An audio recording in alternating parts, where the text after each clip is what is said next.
Some of the most important things for me when choosing the right camera to work with are adaptability, versatility, and ease of use.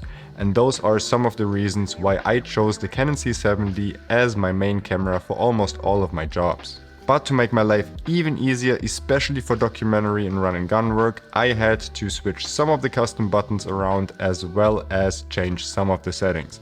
And in this video I will share this custom button layout with you, explain why I mapped it a certain way, as well as go over all the settings that I've changed in the camera, the codecs that I've used, etc. and also tell you why I did it.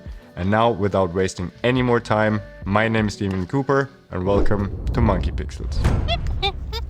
Let's start with all the custom buttons that I have changed and why I've changed them to make my life the easiest possible on set. Let's start with number one, and that is white balance, and I have not changed this one because this is very convenient if you want to quickly change white balance on set, and I usually dial it in myself or I use some of the already predetermined presets. Assignable button number 2 was originally meant for custom white balance, and although I do use custom white balance once in a while, I had a better use case for this button. So I switched it to waveform monitors all.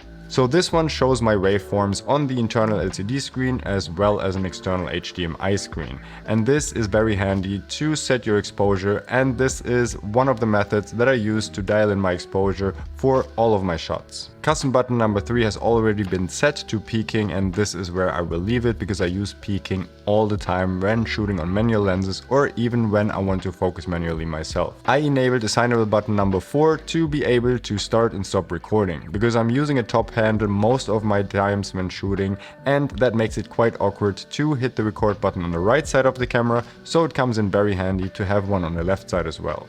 Assignable button number 5 has already been set to display mode, and this is where I left it because it comes in really handy, and you should always check your framing without all the overlays on top of your screen before starting to shoot. Originally, assignable button number 6 has been set to zebras. I don't use zebras as an exposure tool ever, so I changed it to showcase my false color on all of my monitors because I think false color is the far superior exposure tool for my use cases. Custom button number 7, which was originally set to push auto iris, which is something I would never use, so I switched it to quickly be able to change my frame rate from 25 to 50 frames and vice versa. And if you're in North America, you could set this to 23.97 and 60 frames regardless. So if you want to switch to slow motion, you can quickly do so without having to go into the menu.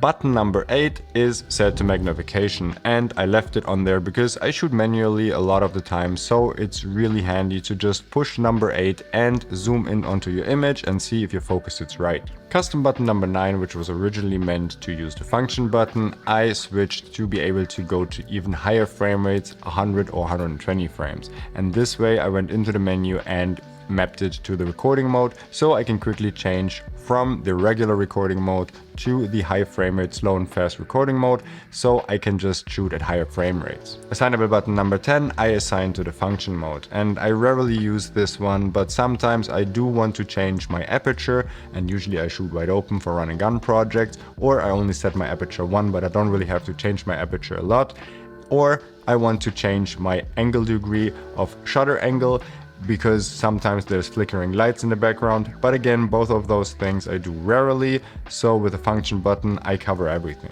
On the front of the camera we have custom button number 11 and 12, and I use both of these custom buttons to change from the different modes for face detection. One is set to face detection on and off, and the other one is to set face only. And that is something that I use on run and gun work, especially documentary work, quite often. Sometimes I only want to focus on a person's face, so I quickly switch to face only, but then sometimes I just want it to be a little bit more flexible, so I have face priority, but if it doesn't find a face, it still uses continuous autofocus, and sometimes I want to focus on something else, so I don't want to have face detection at all. Custom button number 13 I just left at audio status because I sometimes need that, and this is where it's placed perfectly. So this is the custom button layout that I've been using, and this works perfectly for my style of shooting. In addition to this, I also wanted to change the control dials. You can find those in the wrench menu under point number 4. And here I changed the front control dial to ISO and gain. So this is how I usually expose a lot when in darker scenarios. I just push the ISO, and here I can quickly do so with just a flick of my index finger. The rear control dial I turned off completely. This is the one that sits right where your palm rests on your camera when shooting handheld, and at least I found myself constantly accidentally changing settings on there, so I turned it off completely. I also don't have any adapters or lenses that have a control ring, so this one is turned off for me as well. Everything else in that menu I left exactly the same. So I'm currently sitting here doing the editing and I realized that this video is far too long, so I decided to split it into 2 videos. So this video is the one where I talk about all my custom buttons, and in 2 days I will upload a video about all my settings for the Canon C70. So make sure to subscribe.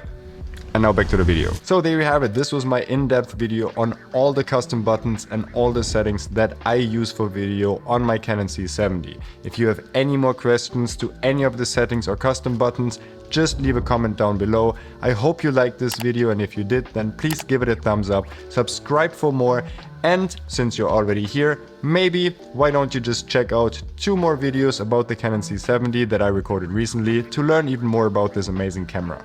My name is Damien Cooper, and I hope to see you on the next one.